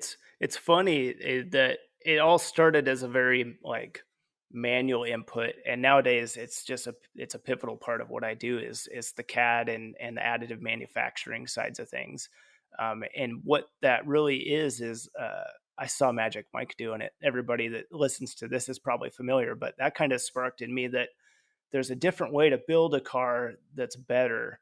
And I see that as this technology becomes more, I guess, ownable as a small business, I have SolidWorks and I have a 3D printer, and they're both always running at my business. And if I could learn them, you can learn them, because prior to 2019, I'd never touched the stuff, no formal training, didn't hardly even know how to use computers. I still don't know how to use computers, but I can use SolidWorks. Not proficiently at all, but good enough to get my stuff done. It's amazing, though. I think I've seen this myself when there's a carrot at the end of learning something new, and you can actually see an implementation of the skills that you're teaching yourself.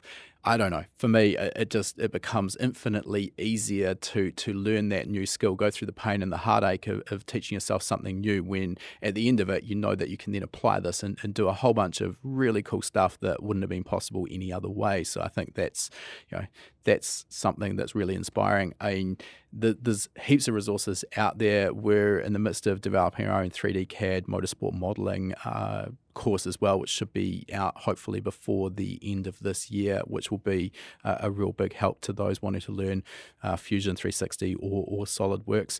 In terms of how you're using this in your day-to-day, can you give us a couple of examples perhaps? Yeah, the first and the biggest would be send cut send. I'm over the course of over the world, I'm not sure how familiar people are, but in the United States, and now I think they serve Canada, and I feel like they're going to be expanding because it's just such a good thing. But I can CAD model something here. If I want to, I can 3D print out a one-to-one and just make sure it's exactly what I want. But I can easily upload that on my computer into their software, get an instant quote, place an order, and then like a few days later, tangible parts end up in my hand. So the cantilever suspension setup I designed for that dart that I'm building. I mean, I start on cardboard, I go to CAD, I send it off to send cut send, and then I get all the pieces to actually make like this super precise tab and slot, beautiful component. And it's just so much better than anything I could have cut by hand here, and so much easier. And then it's also repeatable. So it's like, hey, if I want to sell one. I guess the other element with this is you have to factor in that there's a cost for your time. So yes, you could have generated a template, drawn that out, cut it out on a piece of sheet metal, and your accuracy is not going to be quite there, but it's probably there or thereabouts for a one-off. But I mean, you've got to factor in the time spent doing that versus the relatively small cost some of these cutting companies like Sencut Send are charging, correct? Oh, absolutely. I mean, what would take me 4 to 5 days to manually cut, set up, machine portions, do it well in a one off, like you say. I all I did was hand built one offs up to 2019 ish when I started my deep dive into all this stuff, and the stuff was okay. But nowadays, I can have the idea. I don't have to manually lift a finger to find like all the different flaws in it. So say I'm putting in a cantilever suspension. I can go ahead and make an assembly, populate it out with the McMaster car catalog, and I find all these different loopholes that would have totally bit me if I was doing it manually, and I would have had to come up with a workaround versus I can figure it all out on the front end. And this is why CAD is so cool. And you see people that are true experts like Mike O'Brien utilizing it to build like full vehicles. And I can see why they do it, because you find all the problems beforehand. And so you can really have no afterthoughts into a build. And then also it's the scalability thing, like as a business too. If I need to build a one-off for one of the cars in my shop, okay, well now that can also be a product following so that you can amplify it. It's like I made my one off, but now if I want that to be a product that I can sell, it's already packaged up and ready to sell. And you can even drop ship it right from Sencut Send to other fabricators that are going to weld it together, or even end use customers. So it's like life changing and it changes the way you think about construction too when you start doing the CAD stuff. How you think about making things custom and one off, but also scalable to fit a variety of things, because you've got that option now. Yeah, and I think probably a lot of people listening might be thinking, well, I'm probably not going to be designing a custom cantilever suspension system for my project car, and that's fine. That's sort of taking it to that next level. Or 3D Magic Mike, as you mentioned, he works for Roadster Shop. He's using CAD to design a full chassis and basically articulate all the suspension. That's at the extremes, but I mean, at the simple level where I think a lot of people get value out of this is just using some of the sheet metal functionality in either SolidWorks or Fusion 360, just designing the simple little tabs that we're always needing for mounting catch cans, fuel Oh pumps, yeah. the exhaust hangers, whatever that might be.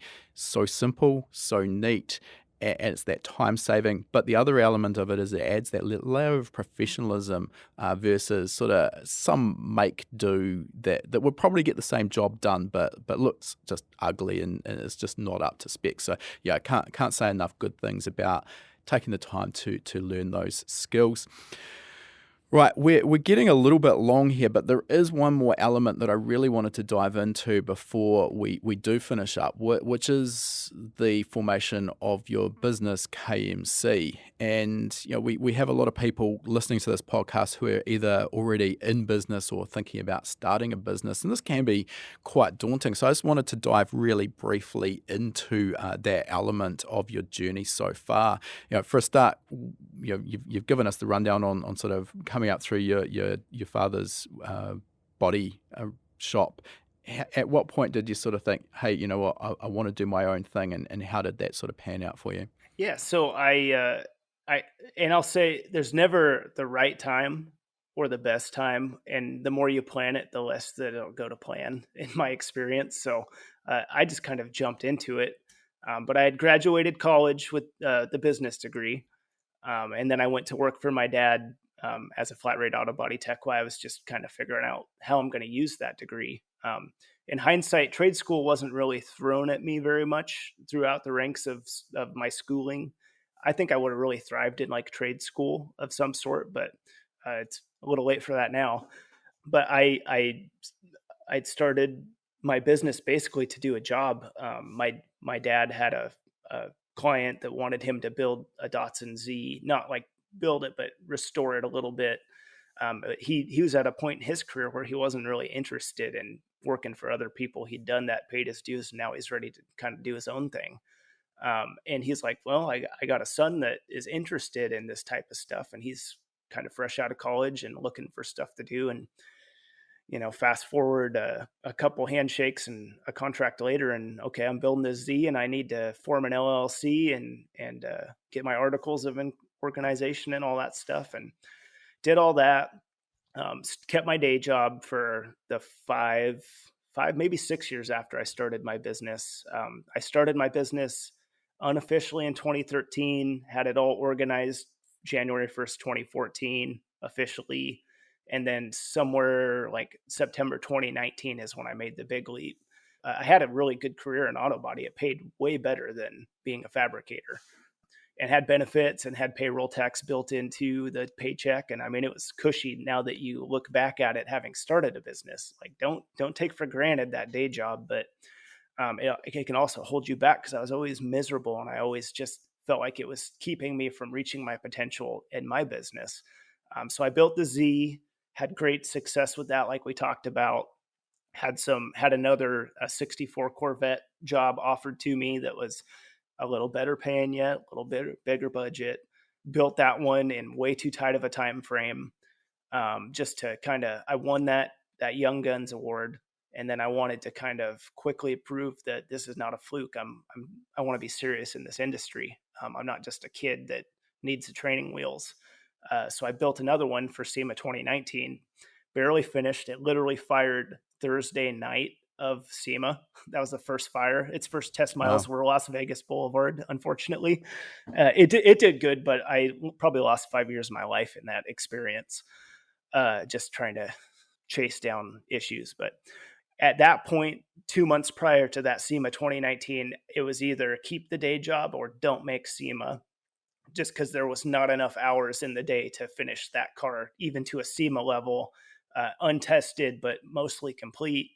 And so I didn't even plan it. I went into work that morning having no idea, and then talked to my dad at lunch, and he said, I think it's probably time that you quit. And I went, okay. I hadn't really, I probably would have never actually quit that job, just because of the financial security and it's hard to give that up to the unknown. But in hindsight, I'm glad I did it. I mean, I think your situation's obviously a little bit more unique, working under your father's business. But I mean, there is an element of weighing this up. Starting a side hustle, letting it have some legs and see where it goes to before jumping ship and maybe going away from a career that's working quite well for you into something that may not work. So that's viable regardless who you're working for. I mean, it's going to require some hustle, some late nights, and maybe some lost weekends. But if you want something bad enough, you're going to find a way. One of the things that always crops up for anyone starting out in business, particularly in the automotive field, is as for yourself, obviously you started this with a passion for custom car building and fabrication.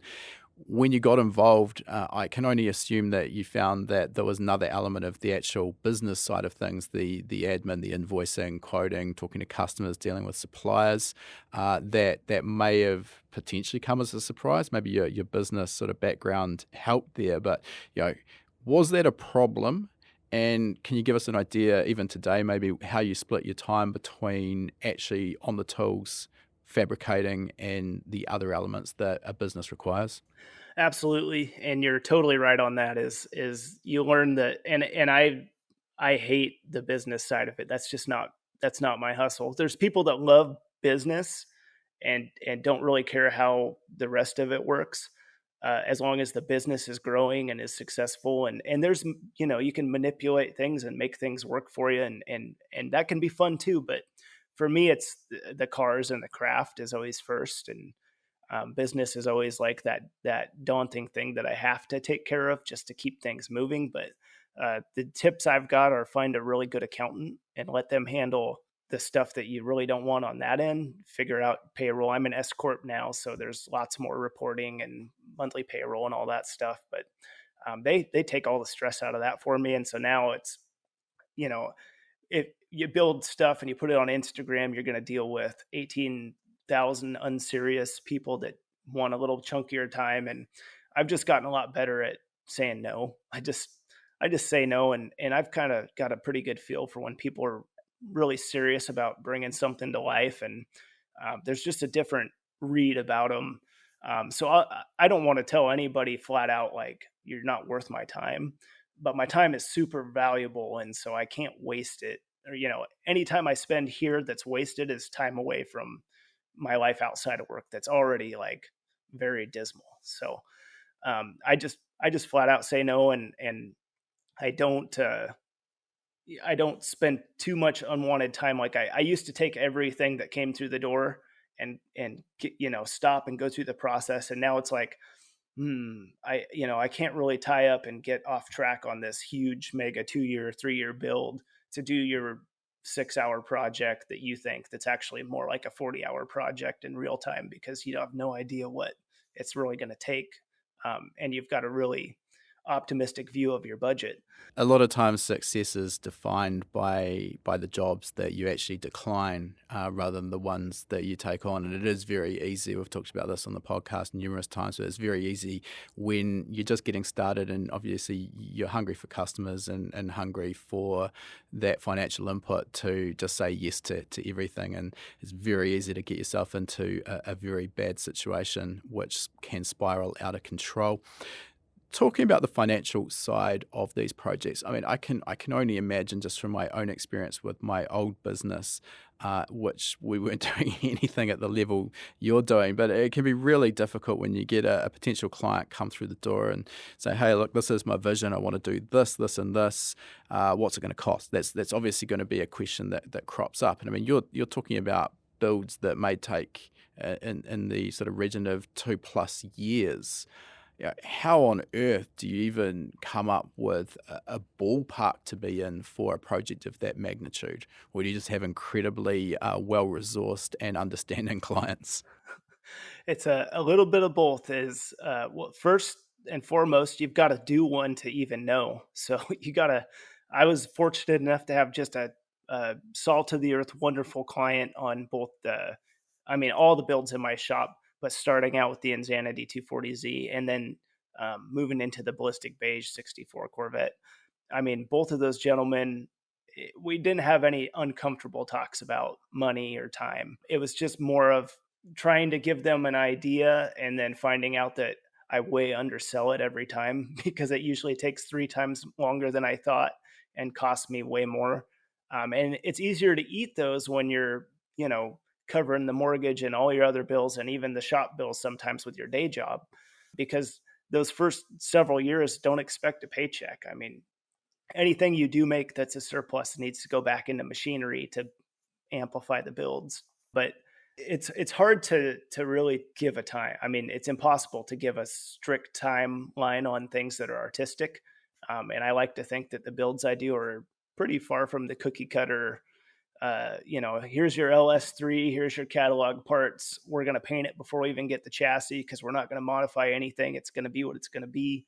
And there's nothing wrong with that. That's probably a better business model, but it's just not what I'm passionate about doing on my small time on this earth. So I'd rather, Yeah. eat it here and there and just really love what I do. And I think that passion comes through, and the people that I'm working for also feel that, and they're part of this process building something that's bigger than a car sometimes. Sometimes it's a statement.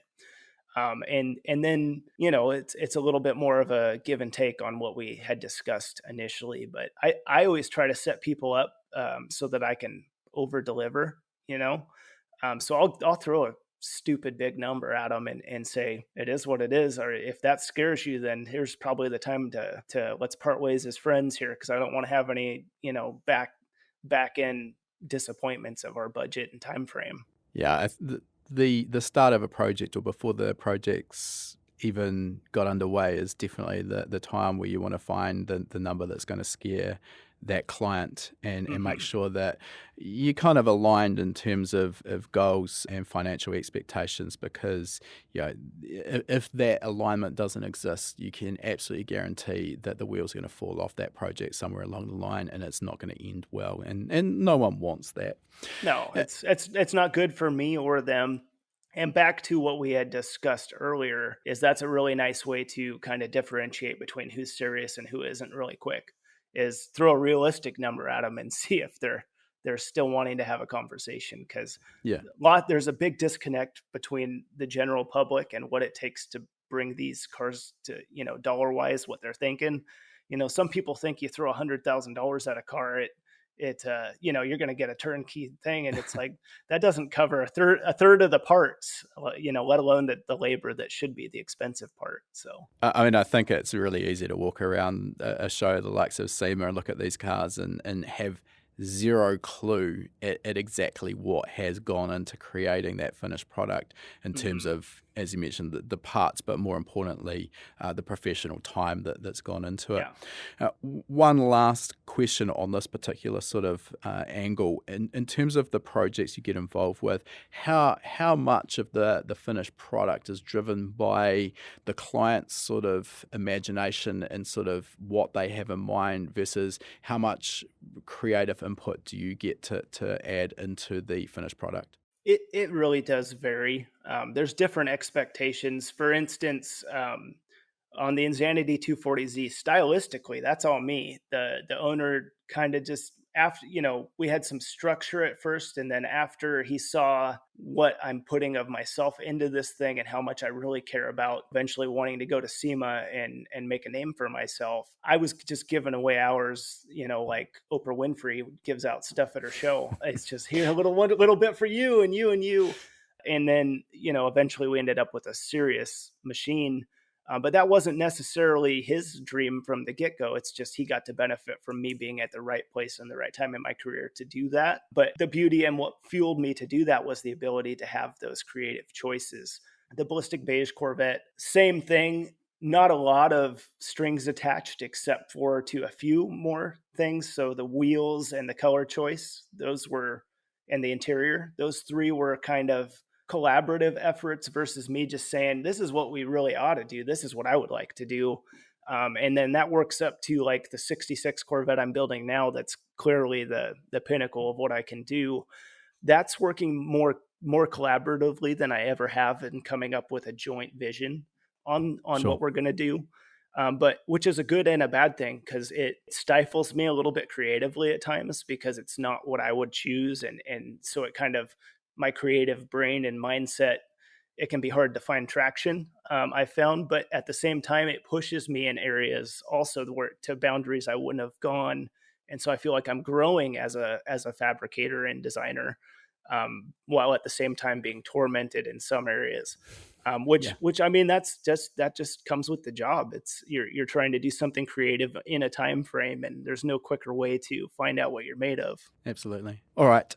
Let's move on here and get this thing wrapped up. I appreciate your time, and we do want to respect it. We could probably go on for another hour. I will also mention that, of course, the media format of podcasting doesn't really lend itself that nicely to sort of understanding the quality of these projects that you've mentioned, and we will try and link to some of these projects in the show notes, as well as we'll talk about in a moment, your social media accounts. But we'll finish up with the same three questions that we ask all of our guests, and the first of those is, what's next in the future for yourself and KMC? I mean, at the moment, you're a one-man band. Are you looking at expanding, bringing on more help? Are you kind of happy in your place at the moment? It would definitely be helpful to grow a little bit within reason. One person, obviously, we talked about my father, and at some point, I think his retirement plan is he would like to come work for me and play cars. And I told him I'll pay him what he started me off at, $6 an hour. Seems like a deal. And then, so that's a cool role reversal. But also, it's like there's nobody on earth that I could just gel with and work with better. Like we're truly a team. And it's a special relationship, and all that time we get to spend together. I feel like not everybody gets that relationship. So I'm super fortunate there. So I'd add him, and then kind of just continuing the scope upwards. So every day I'm integrating, like we talked about, CAD more and more. As I learn more CAD skills and get a little bit more savvy with it, there's just the sky's the limit.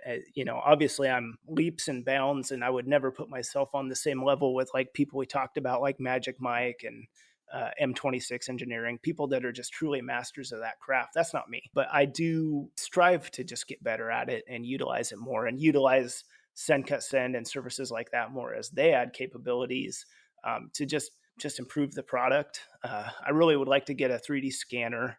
That's probably my next jump because there's just a million projects around here I could use it on. And I've got a friend at Reversion Development, Tyler, that does that for me now, but I have to ship the parts there. So that there's cost involved and there's a time lag there. And it'd be better to, even if my CAD skills aren't there yet, be able to just shoot that picture of what the exact part of that car is, and then have somebody, help me through that process until I can fly on my own on that. That and a pull max, and that's all I really need. I mean, I think that the benefit is that just like the other technologies, the 3D scanning is becoming more accessible and coming down in price. I mean, obviously, it's not going to do the same job as a $100,000 plus product, but I mean, some basic scans you can now do with the likes of a modern iPhone. So, that's becoming more and more accessible. All right, moving on, is there any advice you could give to a younger version of yourself or one of our listeners that's looking to pursue a similar career path that would maybe have sped up your career development and progress, I should say? If I could tell my younger self to stick with, I mean, I could have learned CAD and all these things much earlier if I could see the tangible result of where that could lead. It's hard to visualize when you're a 18-year-old kid fresh out of high school, or even really, I had some high schoolers through here the other day, and I was like, guys, here's your high school side hustle business. Learn CAD, use SendCutSend, buy a cheap 3D printer, and learn about marketing, learn about CAD, learn about making a product. It doesn't matter what it is, whatever floats your boat. Like, you've got that all here, and you have very little overhead to do any of that. Like, if I could have learned that, like, I'd be a decade ahead of where I am now, and I feel like I don't even know what I'd be doing. I'd be a lot happier with what I'm building because I'm always chasing that next big cool new thing that I can do. But definitely don't shy away. Like, if you're a kid like me and you didn't, I don't know how much computer hands-on they have, or at high school courses how much accessibility they have to like SolidWorks before it costs $6,000 to $10,000 to buy that, and then you have to teach yourself too. Try to latch onto that tech as soon as you can, because that's really the future of the industry, is additive manufacturing, CAD.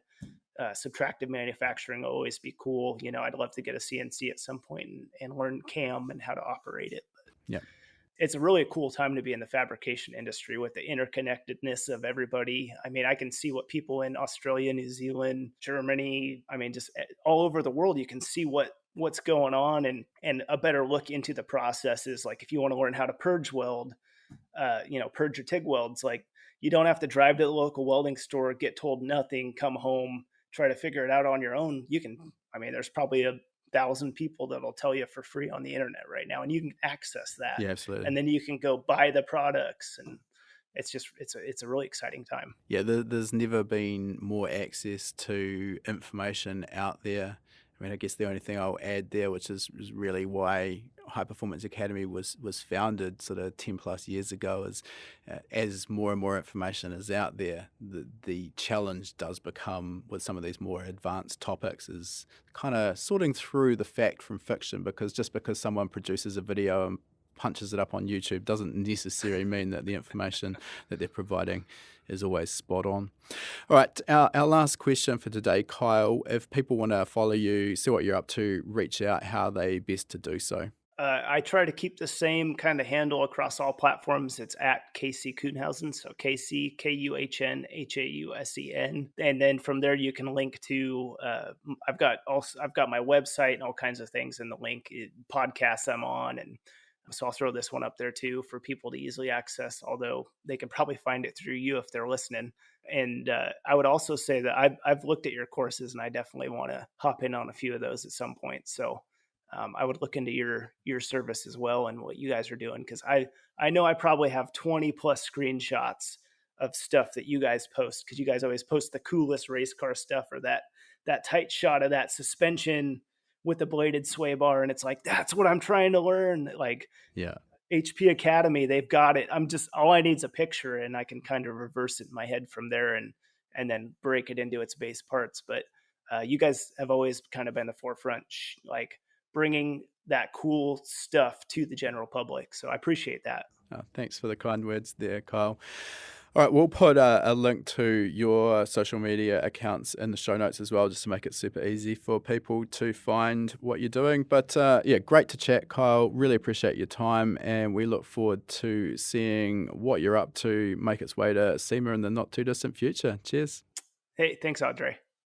If you enjoyed this episode of Tuned In with Kyle, we'd love it if you could drop a review on your chosen podcasting platform. These reviews really help us to grow our audience, and that in turn helps us to continue to get more high quality guests. To say thanks, each week we'll be picking a random reviewer and sending them out an HPA t-shirt anywhere in the world. Also, this is a great place to ask any questions you might have too, and I'll do my best to answer them if your review gets picked. So this week, a big shout out to Harrison from New Zealand, who's said, I bought the Engine Tuning Fundamentals course a few weeks ago as I'm getting my project car ready to tune for the first time. The course starts off right at the basics, so I thought it was a waste of time, but I persevered and wow. I thought I knew the basics of engines and how they work, but this course really took my knowledge to the next level. Thanks for the kind words. They're glad that you enjoyed the course and got value out of it, Harrison. And if you get in touch with your t-shirt size and shipping details, we'll fire a fresh tee straight out to you. All right, that concludes our interview. And before we sign off, I just wanted to mention for anyone who's been perhaps hiding under a rock and hasn't heard of High Performance Academy before, we are an online training school and we specialize in teaching a range of performance automotive topics, everything from engine tuning and engine building through to wiring, car suspension and wheel alignment, data analysis, and race driver education. Now remember, you've got that coupon code. You can use podcast75 at the checkout to get $75 off the purchase of your first course. You'll find our full course list at hpacademy.com/courses. Important to mention that when you purchase a course from us, that course is yours for life as well. It never expires. You can rewatch the course as many times as you like, whenever you like. The purchase of a course will also give you 3 months of access to our Gold membership. That gives you access to our private members only forum, which is the perfect place to get answers to your specific questions. You'll also get access to our regular weekly members webinars, which is where we touch on a particular topic in the performance automotive realm. We dive into that topic for about an hour. If you can watch live, you can ask questions and get answers in real time. If the time zones don't work for you, that's fine too. You're going to get access as a Gold member to our previous webinar archive. We've got close to 300 hours of existing content in that archive. It is an absolute goldmine. So remember that coupon code podcast75. Check out our course list at hpacademy.com/courses.